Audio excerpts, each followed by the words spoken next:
যখন আল্লাহর নবী দুনিয়া থেকে বিদায় নিলেন, আবু বকর সিদ্দিক রাদিয়াল্লাহু তাআলা আনহুকে খলিফা নির্বাচন করা হলো। ওয়াকাফারা মান কাফারা মিনাল আরব। ওই সময় আরবের অনেকেই ইসলামের অনেক অংশকে অস্বীকার করলো। কেউ বলল সালাত আদায় করব, যাকাত দিব না। যাকাত দেওয়া আসলেই ভারী। নিজে হাতে পয়সা উপার্জন করে হিসাব করে শতকরা 2.5 টাকা যাকাত দেওয়া একটা সহজ কাজ নয়, কঠিন কাজ। যারা কোটি কোটি টাকার যাকাত বের করে তাদের জন্য এটা অনেক ভারী। অনেকেই বলল আমরা সালাত আদায় করব, যাকাত দেব না। যখন তারা এমন দাবি জানালো, কালা ওমর রাদিয়াল্লাহু তাআলা আনহু লে আবু বকর সিদ্দিক, আবু বকর সিদ্দিককে বললেন, কাইফা তুকাতিলুন নাস, আজ আপনি মানুষের সাথে কিভাবে যুদ্ধ করবেন, জিহাদ করবেন? কালা রাসূলুল্লাহ সাল্লাল্লাহু আলাইহি সাল্লাম, আল্লাহর নবী বলেছেন, উমিরতান উকাতিলা হাত্তা ইয়াকুলু লা ইলাহা ইল্লাল্লাহ, আমাকে বলা হয়েছে আমি পিটিয়ে মানুষকে লা ইলাহা ইল্লাল্লাহ বলতে বাধ্য করব, জোর করে মানুষকে লা ইলাহা ইল্লাল্লাহ বলতে বাধ্য করব।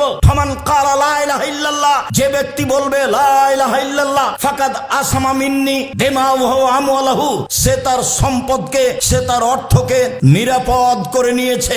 আজ যারা বলছে সালাত আদায় করব, যাকাত দেব না, তারা তো লা ইলাহা ইল্লাল্লাহ বলেছে, আপনি তাদের বিরুদ্ধে লড়বেন কি করে? তারা তো যাকাত দেবে না। মধ্যখানে একটা কথা ইতিহাস থেকে, যখন আবু বকর সিদ্দিক রাদিয়াল্লাহু তাআলা আনহুকে উমর রাদিয়াল্লাহু তাআলা আনহু এই কথা বললেন, অর্ধ পৃথিবীর খলিফা, কুশাগর বুদ্ধিজীবী, রাজনীতিবিদ ওমর, যিনি রাস্তায় হাঁটলে শয়তান রাস্তা ছেড়ে দিত তার ভয়ে, তার ঈমানি দাপট এত বেশি ছিল, তিনি একটা নরমাল কথা বললেন আবু বকর সিদ্দিক রাদিয়াল্লাহু তাআলা আনহুর কাছে। তখন আবু বকর সিদ্দিক বললেন, অবাক কথা, আনতা জাব্বার ফিল মুশরিক ওয়া খাওয়ার ফিল ইসলাম, যেদিন আপনি অমুসলিম ছিলেন সেদিন আপনি বীর পুরুষ ছিলেন, আজকে আপনি মুসলমান হয়েছেন, কাপুরুষ হয়েছেন। বলেন কি আপনি? ওয়াল্লাহি লাউ কাতিলান্না মান ফাররাকা বাইনা সালাতি ওয়া যাকাতি ফাইনা যাকাতা হাকুল মাল। আল্লাহর কসম, আমি আবু বকর সিদ্দিক বলছি, মনে রাখবেন, আল্লাহর কসম, আল্লাহর কসম, যারা সালাত আদায় করবে যাকাত দেবে না, যারা সালাত আদায় করবে যাকাত দেবে না,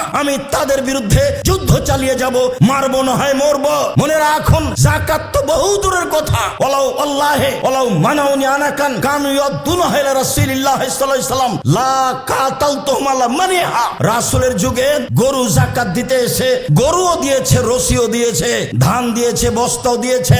আমি আবু বকর সিদ্দিক এখন খলিফা, আমার যুগে যদি গরু দেয়, রশি না দেয়, ধান দেয়, বস্তা না দেয়, গরু তো বহু দূরের কথা, ধান তো বহু দূরের কথা, রশি এবং বস্তার জন্য যুদ্ধ চালিয়ে যাব, মারবো না হয় মরবো, পিটিয়ে রশি আদায় করব। রাসূলের যুগে যাকাতের যা নিয়ম ছিল তাই থাকবে। আমি আবু বকর সিদ্দিক জাতির সামনে ঘোষণা দিলাম। এই কথা আবু বকর সিদ্দিক রাদিয়াল্লাহু তাআলা বললেন ওমর রাদিয়াল্লাহু তাআলার সামনে। অর্ধ পৃথিবীর খলিফা, কুশাগর বুদ্ধিজীবী, রাজনীতিবিদ ওমর, যাকে শয়তান ভয় করত, রাস্তা থেকে সরে যেত, তিনি যখন এই কথা বললেন, আবু বকর সিদ্দিক তার সামনে এই কথা বললেন। হাদিস বুখারী মুসলিম। মনে রাখো, পৃথিবীর মানুষ যদি স্বেচ্ছায় যাকাত না দেয়, যাকাতের প্রচলন না রাখে, তাদের উপরে আল্লাহর পক্ষ থেকে দুর্ভিক্ষ, অনাবৃষ্টি, গজব অবতীর্ণ হবে, গজব নাযিল হবে। যাদের অর্থ সম্পদ রয়েছে, তাদের অর্থ সম্পদে অধিকার রয়েছে, হক রয়েছে, নিঃস্ব মানুষের অধিকার রয়েছে, হক রয়েছে, বঞ্চিত মানুষের। তাহলে বোঝা যাচ্ছে যারা যাকাত দেয় না তারা গরিবের টাকা মেরে খায়। সম্মানিত জামিয়া সালাফিয়া হাটাবো, বীরহাটাবো, রূপগঞ্জ, নারায়ণগঞ্জ, ঢাকায় নবম সালাফি কনফারেন্সে উপস্থিত দ্বীনি মুসলিম ভাই ও বোন, প্রশংসা আল্লাহর জন্য, শান্তি অবতীর্ণ হোক আল্লাহর রাসূলের উপর সাল্লাল্লাহু আলাইহি ওয়াসাল্লাম। আজ জুমার খুতবায় সংক্ষিপ্ত সময়ে বক্তব্যের বিষয় যাকাত। যাকাত সম্পর্কে গুরুত্বপূর্ণ সংক্ষিপ্ত তথ্যবহুল বিবরণের চেষ্টা করব ইনশাআল্লাহুল আজিজ। সম্মানিত দ্বীনি ভাই বোন, যাকাত শব্দের আবিধানিক অর্থ হল বৃদ্ধি করা, পবিত্র করা। শরীয়তের পরিভাষায় সম্পদ নিসাব পরিমাণ হলে সম্পদের যাকাত বের করে হকদারের নিকট পৌঁছিয়ে দেওয়া। ইসলাম যে 5টি ভিত্তির উপরে নির্ভর করে তার একটি হচ্ছে যাকাত এবং অতীব গুরুত্বপূর্ণ অংশ। এ ব্যাপারে আল্লাহ তাআলা বলেন, খুদ মিন আমওয়ালিহিম সাদাকাতান তুতাহিরুহুম ওয়া তুযাক্কিহিম বিহা। মুহাম্মদ সাল্লাল্লাহু আলাইহি সাল্লাম, আপনি মানুষের অর্থ সম্পদের যাকাত বের করে মানুষের অর্থ সম্পদ পবিত্র করুন। ওয়াসাল্লি আলাইহিম, আর মানুষ যারা যাকাত দিচ্ছে আপনি তাদের জন্য দোয়া করুন। নিশ্চয়ই আপনার দোয়া তাদের জন্য শান্তি প্রশান্তির মাধ্যম, তাদের অর্থ সম্পদে বরকতের মাধ্যম। অত্র আয়াতে আল্লাহ তাআলা মানুষকে যাকাত দেওয়ার জন্য আদেশ করেছেন। সাথে সাথে আল্লাহ তাআলা বলেছেন, যাকাতের মাধ্যমে মানুষের অর্থ সম্পদ পবিত্র থাকে, পবিত্র হয়। যাকাত বের না করলে এর বিপরীত হবে, মানুষের অর্থ সম্পদ পবিত্র বৈধ থাকবে না। আল্লাহ তাআলা অন্যত্রে বলেন, ফাকিমুস সালাহ ওয়া আতুজ যাকাত ওয়া তাসিমু বিল্লাহ। তোমরা সালাত আদায় করো, যাকাত প্রদান করো, আর আল্লাহর বিধানকে শক্তভাবে ধরো। হুয়া মাওলাকুম, নিশ্চয় আল্লাহ হচ্ছেন তোমাদের অভিভাবক। নেমাল মাওলা ও নেমান নাসির, তিনি হচ্ছেন উত্তম অভিভাবক, উত্তম সাহায্যকারী। অভিভাবক হিসাবে মানুষ আল্লাহকে যদি গ্রহণ করেন তাহলে সবচেয়ে উত্তম অভিভাবক গ্রহণ করা হবে, আর তিনি হবেন মানুষের জন্য সবচেয়ে উত্তম সাহায্যকারী। অত্র আয়াতে আল্লাহ তাআলা সালাত যেভাবে আদায় করতে বলেন, যাকাতও সেভাবে আদায় করার জন্য আদেশ করেন। আল্লাহ তাআলা বলেন, ওয়া তুহাক্কাহু ইয়াওমা হাসাদিহি, তোমরা যেদিন শস্য জমিন থেকে কেটে আনছো সেদিন তার ওসর বের করে দাও। অত্র আয়াতে আল্লাহ তাআলা শস্যের ওসর দেওয়ার জন্য জোরালোভাবে আদেশ করলেন। অত্র সংক্ষিপ্ত কয়েকটি আয়াতে আমরা অবগত হলাম যে যাকাত আল্লাহর আদেশ, যা মানুষকে পালন করতে হবে। শস্যের ওসর বের করা আল্লাহর আদেশ, যা মানুষকে পালন করতে হবে।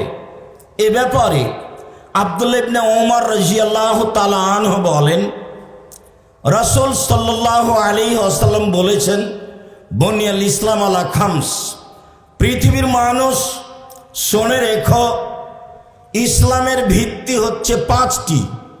ইসলাম যার উপরে নির্ভর করে, যার উপরে অবস্থান করে, তা হচ্ছে মোট 5টি। তার প্রথমটি হচ্ছে শাহাদাতে আল্লাহ ইলাহা ইল্লাল্লাহ, এ বলে সাক্ষ্য দেওয়া যে আল্লাহ ছাড়া কোনো মাবুদ নেই, এ বলে সাক্ষ্য দেওয়া যে মুহাম্মদ আল্লাহর রাসূল। ভারত, বাংলাদেশ, পাকিস্তানের লোক আমি সাক্ষ্য দিচ্ছি আল্লাহ ছাড়া কোনো মাবুদ নেই, এ কথার অর্থ বুঝে না। বুঝলে তারা শিরক এবং আল্লাহকে মেনে নেওয়া দুটা একসাথে করতে পারত না। যখন আল্লাহর নবী তার আত্মীয় স্বজন দেশবাসীকে বললেন যে লা ইলাহা ইল্লাল্লাহ, আল্লাহ ছাড়া কোনো মাবুদ নেই, তখন গ্রামবাসী বলল, অবাক কথা, আজাল আল আলিহাতা ইলাহান ওয়াহিদ, ইন্না হাযা লাশাইউন ওজাব। আরে এতগুলি মাবুদকে একজন করে দিল, এটা তো বিরাট আশ্চর্য। আমি সাক্ষ্য দিচ্ছি আল্লাহ ছাড়া কোনো মাবুদ নেই। এ কথার অর্থ হচ্ছে শিরক করা যাবে না। সত্যিই তারা বুঝেছিল লা ইলাহা ইল্লাল্লাহ মানে কি। আমাদের কাছে এমনটা কিছু আসে যায় না। আমরা শিরকও করি, আবার সাক্ষ্য দিই। আমরা সাক্ষ্য দিই যে মুহাম্মদ আল্লাহর রাসূল, এর সারমর্ম আমরা জানি না। মুহাম্মদ আল্লাহর রাসূল মানে লা তুবাদু ইল্লা বিমা শারা, ইবাদতই চলবে না, শুধু ওইটুকু ইবাদত করবে মানুষ যা মুহাম্মদ সাল্লাল্লাহু আলাইহি সাল্লামের পক্ষ থেকে নির্ধারিত রয়েছে। আমরা তো সাক্ষ্য দিই মুহাম্মদ আল্লাহর রাসূল, কিন্তু নির্দ্বিধায় বিদাত করি যা রাসূল করেননি। ধর্মের নামে ইবাদতের আশায় যা করা হয় রাসূল সাল্লাল্লাহু আলাইহি সাল্লাম করেননি, সেটাই তো বিদআত। তখনও আমাদের খারাপ লাগে না। তার মানে আমরা সাক্ষ্য দিচ্ছি এই বলে যে আল্লাহ ছাড়া কোনো মাবুদ নাই, এর অর্থ বুঝি না। আমরা সাক্ষ্য দিচ্ছি এই বলে যে মুহাম্মদ আল্লাহর রাসূল, এর অর্থ আমরা বুঝি না। 2, ওয়া ইকামিস সালাহ, সালাত আদায় করতে হবে। এইটা হলো ইসলামের দ্বিতীয় ভিত্তি। সময়ের গতিতে বলেছি সালাত এমন একটি ইবাদত যার উপরে নির্ভর করে অন্যান্য ইবাদত। যদি সালাত বিচারের মাঠে টিকে, বাকি ইবাদত টিকবে। যদি বিচারের মাঠে সালাত না টিকে, তাহলে বাকি ইবাদত টিকবে না। 3, ওয়া ইতাইজ যাকাত, যাকাত দিতে হবে। এইটা আল্লাহর আদেশ, এইটা রাসূলের আদেশ। আর ইসলামের এটা তৃতীয় ভিত্তি যার উপরে ইসলাম নির্ভর করে, যাকাত দিতে হবে। অসমে রমাজান, রমাজান মাসের সিয়াম পালন করতে হবে। আর অর্থ সম্পদ থাকলে হজ করতে হবে। অত্র হাদিসে রাসূল সাল্লাল্লাহু আলাইহি সাল্লাম ইসলামের 5টি ভিত্তি ধারাবাহিকভাবে উল্লেখ করেছেন, এভাবে যা আমরা বুঝলাম। হাদিস বুখারী মুসলিম। আব্দুল্লাহ ইবনে আব্বাস রাদিয়াল্লাহু তাআলা আনহু বলেন, বাসা রাসূলুল্লাহ সাল্লাল্লাহু আলাইহি সাল্লাম মুআযান আল ইয়ামান, আল্লাহর নবী যেদিন মুআজ রাদিয়াল্লাহু তাআলা আনহুকে ইয়ামান দেশে পাঠালেন, তখন পাঠানোর সময় আল্লাহর নবী বললেন, মুআজ ইন্নাকা তাতি আহলা কিতাবিন, তুমি ইহুদি খ্রিস্টানদের নিকটে যাচ্ছ। ফাদুহুম, তুমি তাদের প্রথমে দাওয়াত দাও। তারা এ বলে সাক্ষ্য দিবে যে আল্লাহ ছাড়া কোনো মাবুদ নেই। তারা এ বলে সাক্ষ্য দিবে যে মুহাম্মদ আল্লাহর রাসূল। এটাই দাওয়াতের পদ্ধতি। শিরক মুক্ত জীবন হতে হবে, বিদআত মুক্ত জীবন হতে হবে। এটাই হলো দাওয়াতের প্রথম কাজ, প্রথম পদ্ধতি। মানুষের জীবন হতে হবে শিরক মুক্ত, মানুষের জীবন হতে হবে বিদআত মুক্ত। মুআজ ইবনে জাবাল, তুমি যখন ইয়ামান দেশে যাবা, তখন তোমার প্রথম কাজ মানুষের কাছে দাওয়াত দিবা। মানুষ এই বলে সাক্ষ্য দিবে যে আমি সাক্ষ্য দিচ্ছি আল্লাহ ছাড়া কোনো মাবুদ নেই। মানুষ এই বলে সাক্ষ্য দিবে যে মুহাম্মদ আল্লাহর রাসূল, আমি এটা মেনে নিলাম। ফাইনহুম আতাউ লিযালিক, তারা যদি তোমার এই প্রথম কথা মেনে নেয়, ফালিমহুম, তাহলে তুমি তাদের জানিয়ে দাও, তুমি তাদের বলে দাও, ইন্নাল্লাহ কাদ ফারাজা আলাইহিম খামসা সালাওয়াতিন ফিল ইয়াউমি আল লাইল, 24 ঘন্টায় আল্লাহ তাআলা 5 ওয়াক্ত সালাত ফরজ করেছেন। এটা দাওয়াতের দ্বিতীয় পদ্ধতি। মানুষের কর্মজীবনে দ্বিতীয় জরুরি কাজ হচ্ছে সালাত। প্রথমে সাক্ষ্য দিতে হবে, তারপরে দ্বিতীয় কাজ সালাত আদায় করতে হবে। মুআজ ইবনে জাবাল, যখন তুমি দেখবে তোমার প্রথম দাওয়াত মেনে নিয়েছে, তখন তুমি মানুষকে বলবে 24 ঘন্টায় রাত দিনে 5 ওয়াক্ত সালাত আদায় করতে হবে।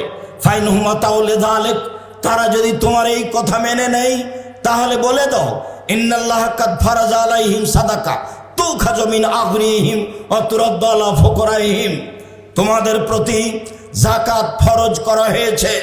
ধনীদের নিকট থেকে যাকাত আদায় করা হবে, দরিদ্রদের মাঝে বন্টন করে দেওয়া হবে, নেওয়া হবে এক জায়গা থেকে, দেওয়া হবে আরেক জায়গায়। এই আদেশ তুমি করে দিবা জনগণের মাঝে। মুআয ইবনে জাবাল আর একটি কথা মনে রেখো, মানুষের ভালো সম্পদ যাকাত হিসেবে নেওয়ার চেষ্টা করিও না। আর একটি কথা মনে রেখো মুআয ইবনে জাবাল, ওয়াইয়াকা দাওয়াতুল মাজলুম, মাজলুমের বদদুয়া থেকে বেঁচে থাকিও। কাজ করতে গিয়ে, দাওয়াত দিতে গিয়ে, যাকাত আদায় করতে গিয়ে নিজেকে জালেম প্রমাণ করো না। মনে রেখো, ইন্নাহু লাইসা বাইনাহু ওয়া বাইনাল হিজাব, যদি মাজলুম ব্যক্তি বদদুয়া করে তাহলে দোয়া কবুল হয়ে যাবে। অন্য হাদিসে এসেছে ওয়ালাউ কানা কাফেরান, যদি মাজলুম ব্যক্তি কাফের হয় তবুও তার দোয়া কবুল হয়ে যাবে। অন্য হাদিসে এসেছে ওয়ালাউ কানা জালেমান, মাজলুম ব্যক্তি ওয়ালাউ কানা কাফেরান ওয়ালাউ কানা ফাসেদান, যদি সে জালেম হয়, যদি সে কাফের হয়, অমুসলিম হয়, তবুও তার দোয়া বদদুয়া কবুল হয়ে যাবে। অতএব বদদুয়া থেকে সাবধান থেকো। রাসূল সাল্লাল্লাহু আলাইহি সাল্লাম মুআয ইবনে জাবালকে শেষে দুইটি সতর্কবাণী পেশ করলেন। সম্মানিত দিনী ভাই বোন, অত্র আয়াত এবং হাদিসে বুঝছিলাম যাকাত ফরজ, যা আমাদের আদায় করতেই হবে। এবার চলেন বুঝি যাকাত দিলে কি ফলাফল পাওয়া যাবে। যাকাতের একটা ভালো ফলাফল রয়েছে, যাকে আমরা ফজিলত বলতে পারি। মহান আল্লাহ বলেন, ইন্নাল্লাযীনা আমানু ওয়া আমিলুস সালিহাত ওয়া আকামুস সালাতা ওয়া আতাউয যাকাত, নিশ্চয় যারা ঈমান এনেছে, সৎ আমল করেছে, সালাত আদায় করেছে, যাকাত প্রদান করেছে, লাহুম আজরুন ইনদা রাব্বিহিম, তাদের জন্য প্রতিদান রয়েছে তাদের প্রতিপালকের নিকটে। ওয়ালা খাউফুন আলাইহিম ওয়ালা হুম ইয়াহজানুন, তাদের কোনো আশঙ্কা থাকবে না বিচারের মাঠে। কি হতে পারে, কি হবে, এরকম কোনো আশঙ্কা থাকবে না। বিচারের মাঠে তাদের কোনো চিন্তা থাকবে না। পৃথিবীর মানুষ শুনে রেখো, যারা সালাত আদায় করে, যারা যাকাত প্রদান করে, তাদের জন্য আল্লাহর নিকটে প্রতিদান রয়েছে, যা তিনি বিচারের মাঠে দিবেন। তাতে থাকবে না কোনো আশঙ্কা, থাকবে না তাদের কোনো ভয় ভীতি, থাকবে না তাদের কোনো দুশ্চিন্তা। অত্র আয়াতে যাকাতের একটা গুরুত্বপূর্ণ ফলাফল পাওয়া যায়।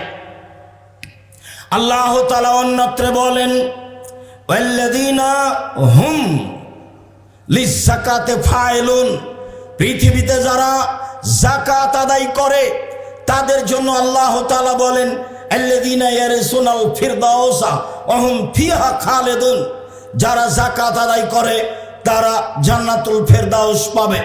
অত্র আয়াতে আরো অন্য আমলের কথা রয়েছে, সাথে সাথে এটাও রয়েছে যে যারা যাকাত আদায় করে, যারা যাকাত আদায় করে তাদের জন্য জান্নাতুল ফেরদাউস রয়েছে, সেখানে তারা চিরদিন থাকবে।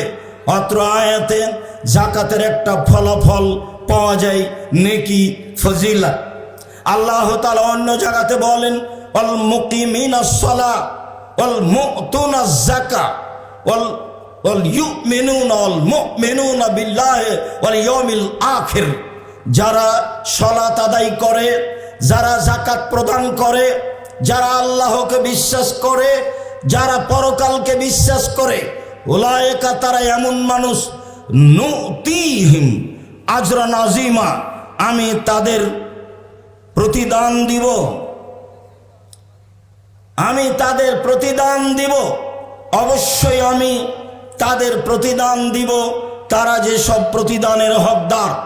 সম্মানিত দিনী ভাই বোন, অত্র আয়াতগুলিতে যাকাতের একটা ফলাফল বুঝছিলাম যে যাকাত দিলে জান্নাতুল ফেরদাউস পাওয়া যাবে, যাকাত দিলে বিচারের মাঠে কোনো দুশ্চিন্তা থাকবে না, যাকাত দিলে বিচারের মাঠে কোনো ভয় ভীতি আশঙ্কা থাকবে না, যাকাত দিলে আল্লাহ তাআলা বিচারের মাঠে প্রতিদান দিবেন। অনুরূপী কথা রাসূল সাল্লাল্লাহু আলাইহি সাল্লাম বলেছেন, আবু হুরায়রা রাদিয়াল্লাহু তাআলা আনহু বলেন, জাল আরাবিয়্যু আন-নবী সাল্লাল্লাহু আলাইহি সাল্লাম, একজন পল্লীর বেদুইন গাঁওর অশিক্ষিত মানুষ রাসূলের নিকটে আসলো, এসে বলল, দুল্লানি আলা আমালিন, এই যে আমিল তহু দাখালতুল জান্নাতা, আল্লাহর নবী আপনি একটা আমলের কথা বলেন যে আমল করলে আমি জান্নাতে চলে যাব। পল্লীর অশিক্ষিত মানুষ রাসূলের নিকটে এসে এই দাবি জানালো, আল্লাহর নবী আমার একটা আমলের কথা বলেন যে আমল করলে আমি জান্নাতে চলে যাব। তার কথার উত্তরে আল্লাহর নবী বললেন, শোনো, তাবুদুল্লাহ, তুমি আল্লাহর ইবাদত করো, ওয়ালা তুশরিকু বিহি শাইআ, আল্লাহর সাথে বিন্দুমাত্র শরীক করো না। ওয়া তুকিমুস সালাহ, সালাত আদায় করো। ওয়া তুতিজ যাকাত, তুমি যাকাত প্রদান করো। ওয়া তাসুমু রমাজান, রমজান মাসের সিয়াম পালন করো। এই পর্যন্ত বলতে লোকটি বলছে, ওয়াল্লাযী নাফসি বিয়াদিহি, আল্লাহর কসম, আল্লাহর কসম করে বলছি, লা আযিদু আলা হাযা শাইয়ান ওয়া লা আনকুসু মিনহু, আল্লাহর কসম আপনি যা বললেন তার চেয়ে কমও করব না, তার চেয়ে বেশিও করব না। আল্লাহর কসম আপনি যা বললেন তার চেয়ে কমও করব না, তার চেয়ে বেশিও করব না। সুম্মা ওয়াল্লাহ, তারপর লোকটি চলে যাচ্ছে, কথা শেষ। দাবি করলো এই আমলের কথা, আল্লাহর নবী যা বললেন, এইবার কাঁধে করে কথা নিয়ে চলে যাচ্ছেন। আল্লাহ রাসূল বললেন, শোনো, মান সাররাহু ইয়ানজুর ইলা রাজুলিন মিন আহলিল জান্নাহ ফালিয়ানজুর ইলা হাযা, তোমাদের কেউ যদি জান্নাতি ব্যক্তিকে দেখতে চায়, দেখো দেখো দেখো, তোমাদের কোনো ব্যক্তি যদি জান্নাতি ব্যক্তিকে দেখতে চাই তাহলে দেখে নিতে পারে এই লোকটা জান্নাতে যাবে। সেখানে নফল সালাতের কথা নেই, সেখানে তাহাজ্জুদের কথা নেই, সেখানে তার জোরালো দাবি, আমি এর কমও করব না, আমি এর বেশিও করব না, আল্লাহর কসম করে বলছি, আল্লাহর শপথ করে বলছি, আমি এর কমও করব না, আমি এর বেশিও করব না। আমলে সে কত দৃঢ় ব্যক্তি! পল্লীর অশিক্ষিত মানুষ এই দৃঢ়তা পেশ করে রাসূলের নিকট থেকে চলে যাচ্ছে যখন, তখন আল্লাহর নবী বললেন, শোনো সঙ্গী সাথী, কেউ যদি জান্নাতীকে দেখতে চাই তাহলে দেখে নিতে পারে এই লোকটা জান্নাতে যাবে। আমর ইবনুল মুররা আল জোহানি, শেখ জোহানি পাশে আছেন, জোহানি বংশের একজন ব্যক্তি, জোহাইনা কাবিলার এক ব্যক্তি আমর ইবনুল মুররা এসে বলছেন, আল্লাহর নবী ওই লোকের ব্যাপারে কি বলতে চান যে ব্যক্তি আকামাস সালাহ, সালাত আদায় করে, ওয়াতাজ যাকাত, যাকাত পালন করে, ও সামা রমাজানা, রমজান মাসের সিয়াম পালন করে, এমন ব্যক্তির ব্যাপারে আপনি কি বলতে চান? তখন রাসূল সাল্লাল্লাহু আলাইহি সাল্লাম বললেন, হুয়া কানা মিন শুহাদায়ে সিদ্দিকিন, এমন ব্যক্তি শহীদদের সাথে থাকবে, এমন ব্যক্তি সিদ্দিকদের, সত্যবাদীদের সাথে থাকবে। যারা 5 ওয়াক্ত সালাত আদায় করে, যাকাত প্রদান করে, রমজান মাসে সিয়াম পালন করে, এমন ব্যক্তি বিচারের মাঠে শহীদদের সাথে থাকবে, সিদ্দিকদের সাথে থাকবে। এ কথা রাসূল সাল্লাল্লাহু আলাইহি ওয়াসাল্লাম তাকে বললেন। জাবের রাদিয়াল্লাহু তাআলা আনহু বলেন, একজন লোক এসে আল্লাহ রাসূলের দরবারে বলল, আল্লাহর নবী, আরাইতা ইন আদ্দার রাজুলু যাকাতা মালিহি, মানুষ যদি তার যাকাতের, তার সম্পদের যাকাত দিয়ে দেয় তাহলে সে লোকটা কেমন, তার অর্থ সম্পদ কেমন থাকবে?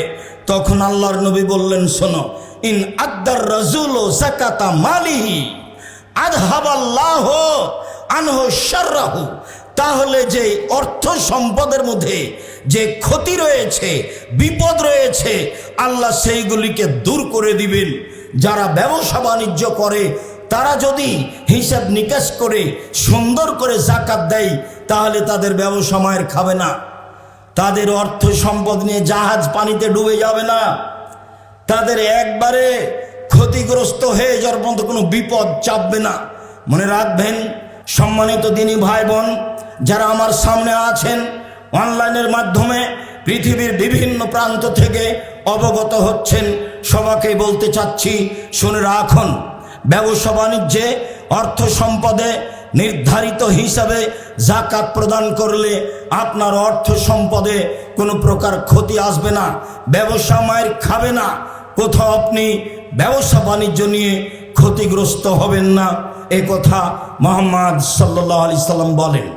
উমামা বাহিলি রাদিয়াল্লাহু তাআলা আনহু বলেন, রাসূল সাল্লাল্লাহু আলাইহি সাল্লাম বলেছেন, পৃথিবীর মানুষ শুনে রেখো, সাল্লু খামসাকুম ওয়াসুমু শাহরাকুম ওয়াউদ্দু যাকাতা আমওয়ালিকুম তাদখুলু জান্নাতা রাব্বিকুম।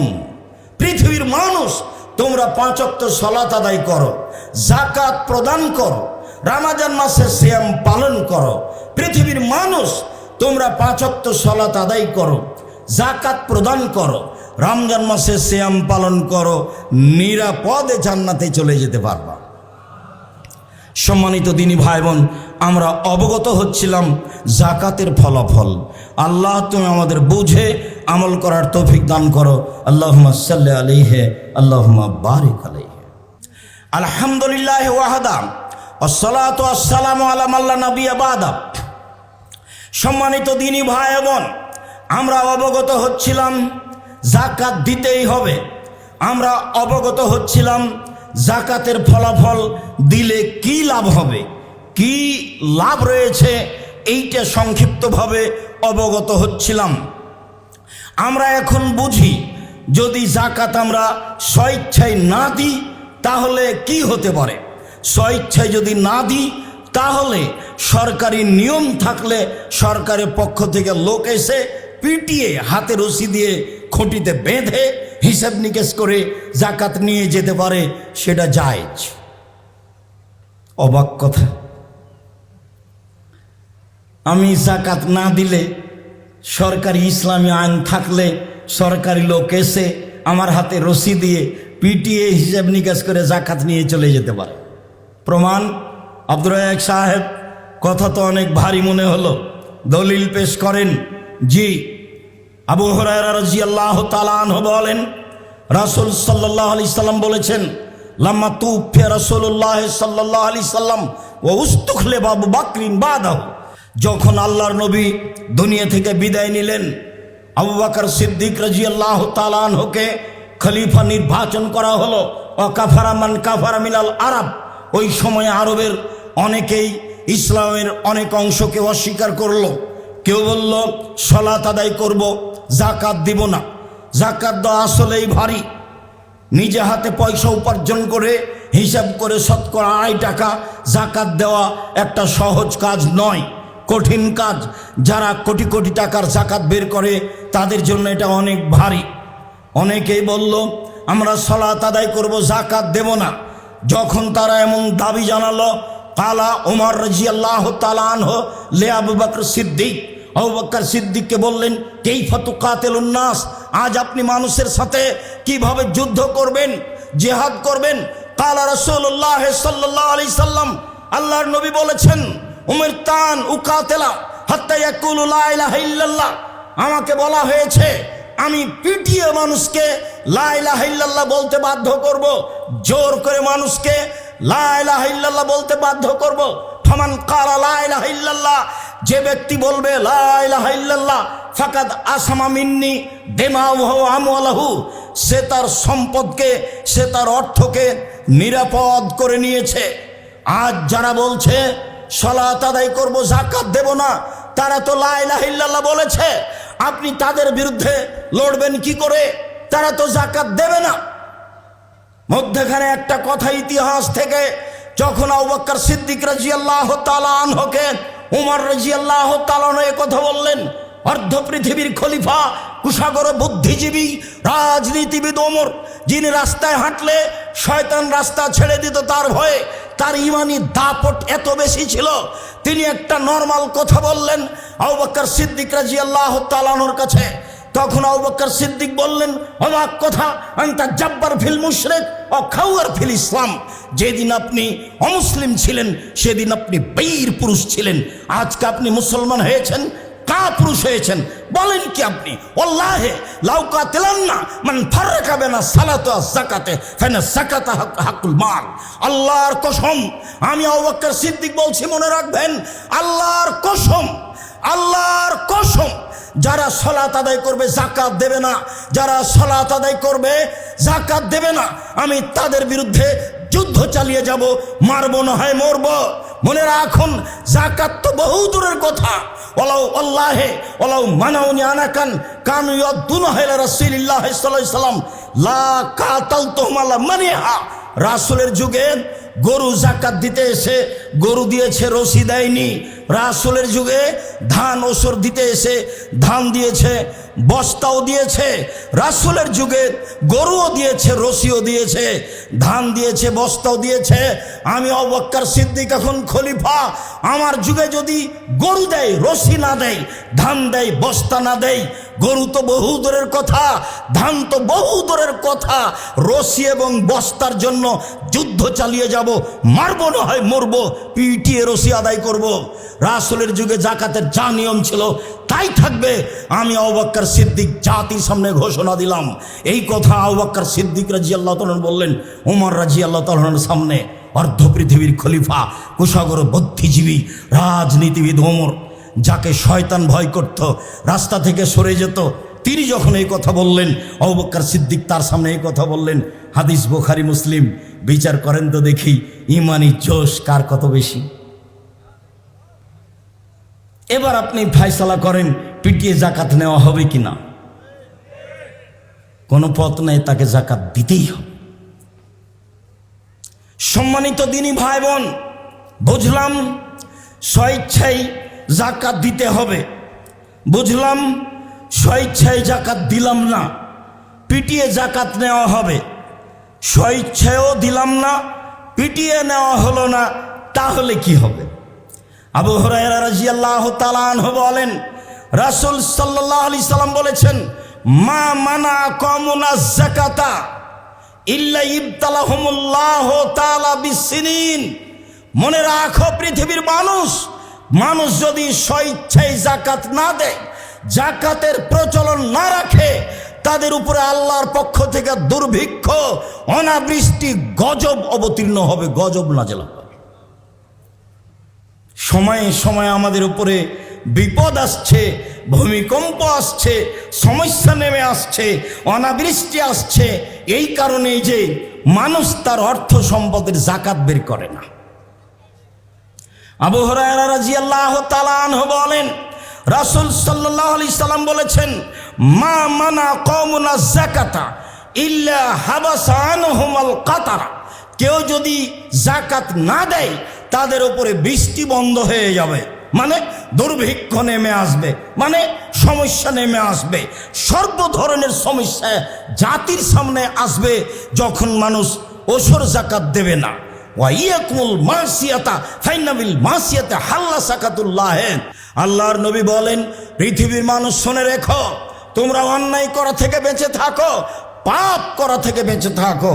পাপ করলে আল্লাহর পক্ষ থেকে অসন্তুষ্টি নেমে আসবে। আর যাকাত না দেওয়া হক নষ্ট পাপ। বাপ মারা গেছেন, 2 ছেলে রেখে গেছেন, জমি 2 ছেলের মাঝে ভাগ হবে, হক নষ্ট হবে না। একজন যদি নেই, একজন যদি না নেয়, না দেয়, তাহলে হক নষ্ট হবে। যাকাত না দিলে হক নষ্ট হবে, এ কথাই ঠিক। ওয়াল্লাযীনা ফি আমওয়ালিহিম হাক্কুম মালুম লিসাইল ওয়াল মাহরুম।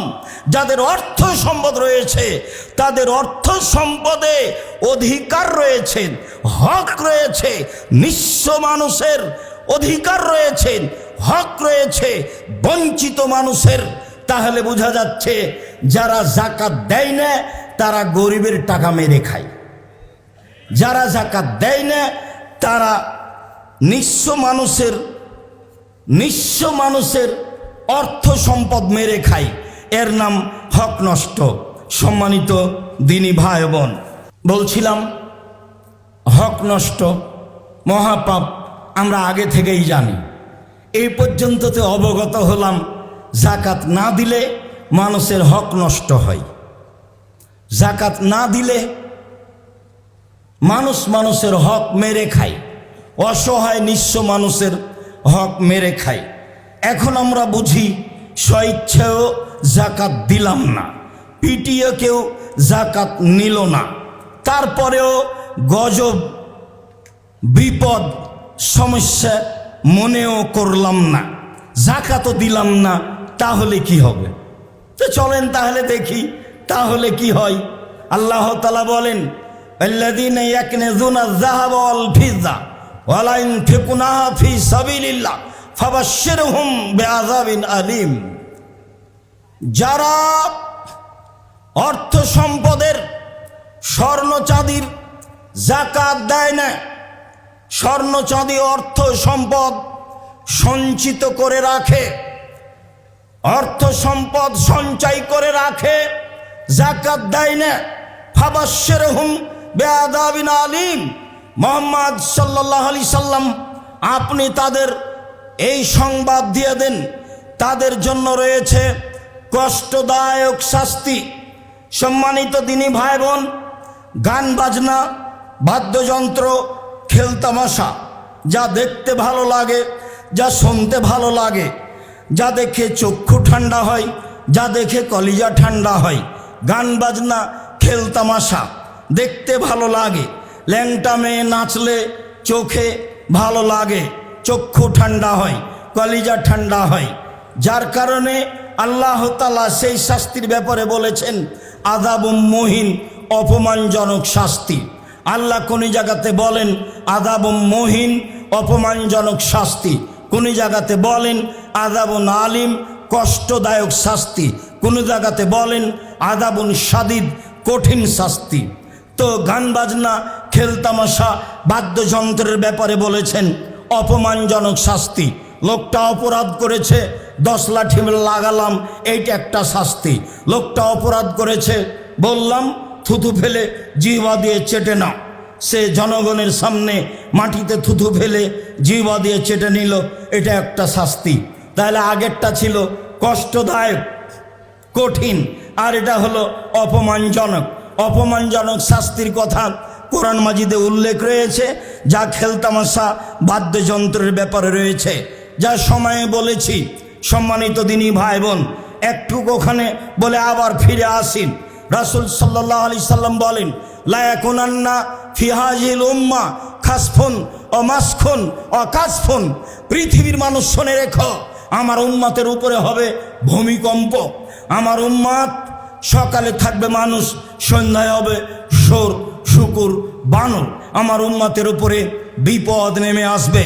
পৃথিবীর মানুষ শুনে রেখো, আমার উম্মতের উপরে 3টি বিপদ নেমে আসবে, 3টি পাপের কারণে।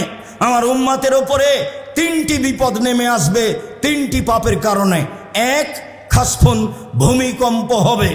2, মাখসুন, পরিবর্তন হবে, মাসখুন, পরিবর্তন হবে। সকালে সন্ধ্যায় থাকবে মানুষ, আর সকালে হবে শুকুর বানর। 3, বিপদ নেমে আসবে, সমস্যা নেমে আসবে। তখন আল্লাহর নবী পাপের কথা বলেছেন, এই যা শারিবুল খুমরা, যখন তারা নেশাদার দ্রব্য পান করবে তখন এমনটা হবে। 2, জাহরাতুল কায়নাত, মেয়েরা যখন নাচবে, সব মোবাইলে মেয়ে নাচে, সব বাড়িতে মেয়ে নাচে, আবার আপনার সব দোকানে মেয়ে নাচে। জাহরাতুল কায়নাত, মেয়েরা যখন নাচবে। অযারাবু বিল মাযিব, যখন বাদ্যযন্ত্র প্রকাশ পাবে। বুঝবেন, আরব ভূখণ্ডগুলিতেই খেলতামাশা প্রকাশ পাবে। খেলতামাশা বড় পাপ নয়, বাদ্যযন্ত্র বড় পাপ নয়। মানুষের কাছে সব দোকানে বাজনা বাজে, সব বাড়িতে বাজনা বাজে, প্রায় সব ঘরে বাজনা বাজে, প্রায় সব মোবাইলে বাজনা বাজে। আল্লাহর নবী বলেন, পৃথিবীর মানুষ শুনে রেখো, এই 3টে পাপের কারণে 3টা বিপদ নেমে আসবে। 1, মানুষ যখন নেশাদার দ্রব্য পান করবে। 2, মেয়েরা যখন নাচবে। 3, বাদ্যযন্ত্র প্রকাশ পাবে। সম্মানিত দিনী ভাই বোন, এসবের জন্য অপমানজনক শাস্তির কথা উল্লেখ রয়েছে। আর এখানে যাকাত না দিলে তার জন্য কষ্টদায়ক শাস্তির কথা উল্লেখ রয়েছে। এরপরে আল্লাহ তাআলা বলেন, হাযা মা কানাজতুম লিআনফুসিকুম, এই যে নিজের জন্য সম্পদ সঞ্চিত করে রেখেছিলে, যাকাত দাওনি, ফাযুকু মা কুনতুম তাকনিজুন, একটু স্বাদ আস্বাদন করো না। কেমন লাগে? স্বাদ আস্বাদন করো, সঞ্চিত সম্পদের স্বাদ একটু ভালো করে দেখো। ইয়াউমা ইহমা আলাইহা ফি নারি জাহান্নামা ফাতুকওয়া বিহা জিবাহুম ওয়া জুনুবুহুম ওয়া জুহুরুহুম হাযা মা কানাজতুম লিআনফুসিকুম।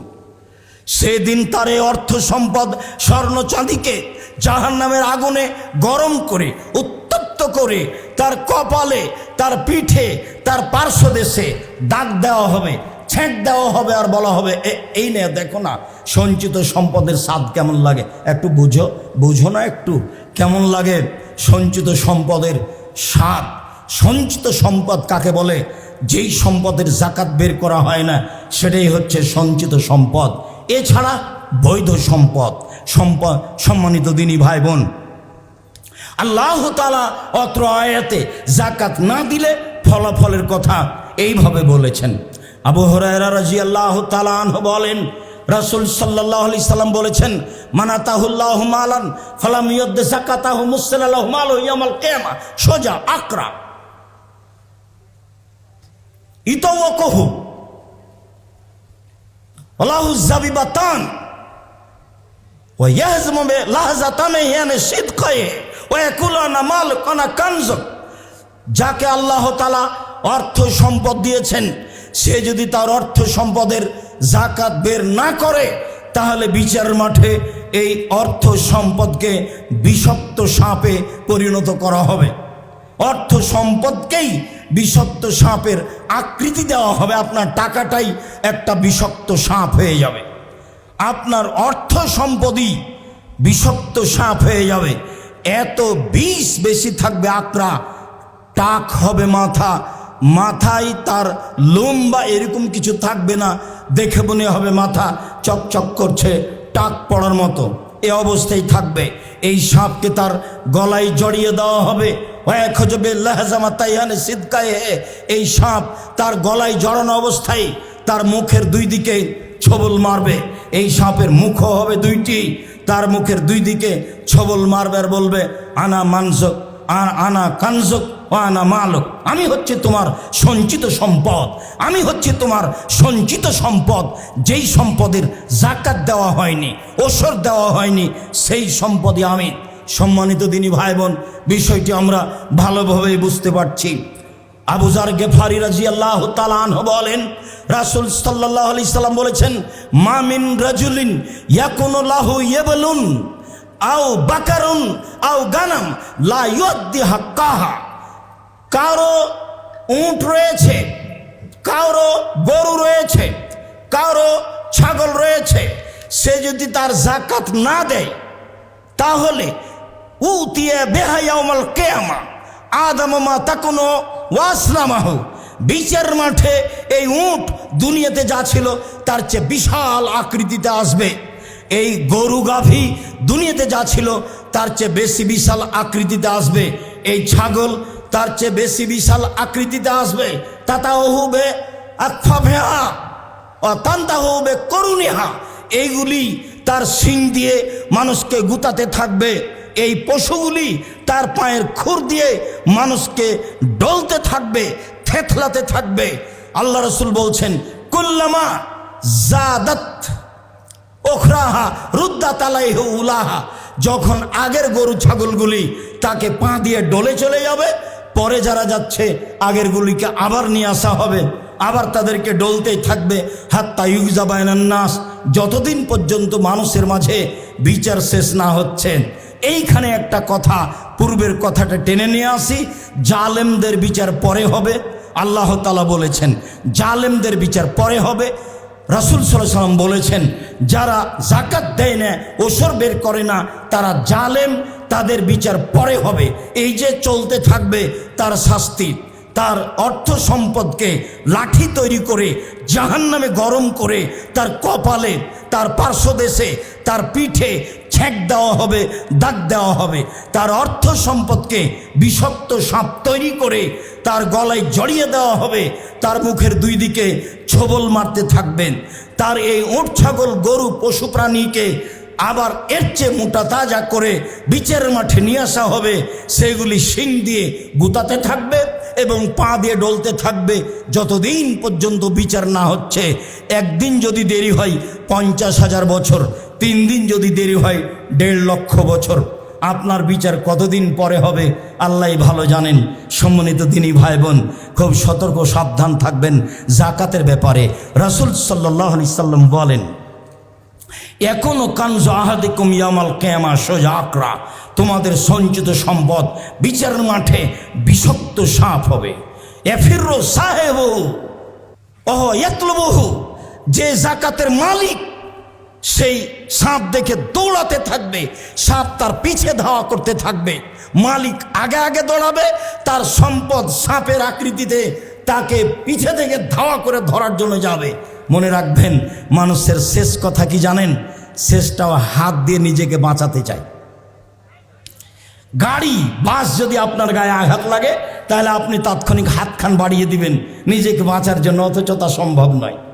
বিচারের মাঠে মানুষকে পিছন দিকে হাত বেঁধে জাহান্নামে নিয়ে যাওয়া হবে। খুজুহু ফাগুল্লুহু সুমাল জাহিমা সাল্লুহু, এদের ধরো, এদের শিকলবন্দি করো, এদের হাত বেঁধে জাহান্নামে নিয়ে যাও। কেন? ওই সময়তে হাত দিয়ে জাহান্নাম থেকে নিজেকে বাঁচানোর চেষ্টা করবে। মানুষের নিজের শক্তিতে হাতকে অস্ত্র হিসেবে ব্যবহার করার চেষ্টা করবে। দৌড়াতে দৌড়াতে যখন শেষ, তখন নিজের হাত দিয়ে সাপকে ঠেকানোর চেষ্টা করবে, তখনই তার হাত দুটি সাপের মুখে ঢুকে যাবে। এই কথা রাসূল সাল্লাল্লাহু আলাইহি সাল্লাম বলেন। সম্মানিত দিনী ভাই বোন, আমি আপনাদেরকে জরুরিভাবে অনুরোধ জানাচ্ছি যে অবশ্যই জাকাতের ব্যাপারে সোচ্চার থাকবেন, হিসাব নিকাশ করে জাকাত দিয়ে দিবেন। 25টি উট হলে একটি গরু জাকাত দিতে হয়, 30টি গরু হলে একটি গরু জাকাত দিতে হয়, 40টি ছাগল হলে একটি ছাগল জাকাত দিতে হয়, 7.5 ভরি স্বর্ণ হলে 20 ভাগের 1 ভাগ হিসাব করে বিক্রি মূল্য জাকাত দিতে হয়, 52.5 তোলা রূপা হলে বিক্রি মূল্য হিসাব করে শতকরা 2.5 টাকা জাকাত দিতে হয়।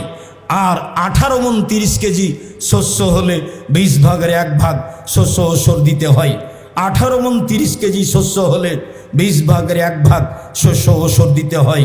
উল্লেখ্য যে ব্যাংকের টাকা, নিজের সঞ্চিত টাকা, ডিপিএস খোলা টাকা, কর্জ দেওয়ার টাকা পাওয়া যাবে। সব টাকা জমা করে স্বর্ণের হিসাবে 7.5 ভরি স্বর্ণ সমমূল্য টাকা হলে শতকরা 2.5 টাকা জাকাত দিতে হবে। বা রূপার হিসাবে 52.5 তোলা রূপার সমমূল্য টাকা হলে শতকরা 2.5 টাকা জাকাত দিতে হবে। স্বর্ণের হিসাবে 75 থেকে 1 লাখ টাকা 1 বছর থাকলে শতকরা 2.5 টাকা জাকাত দিতে হবে। স্বর্ণ হিসাবে 3.5 লাখ টাকা জমা থাকলে, সারা বছর থাকলে শতকরা 2.5 টাকা জাকাত দিতে হবে।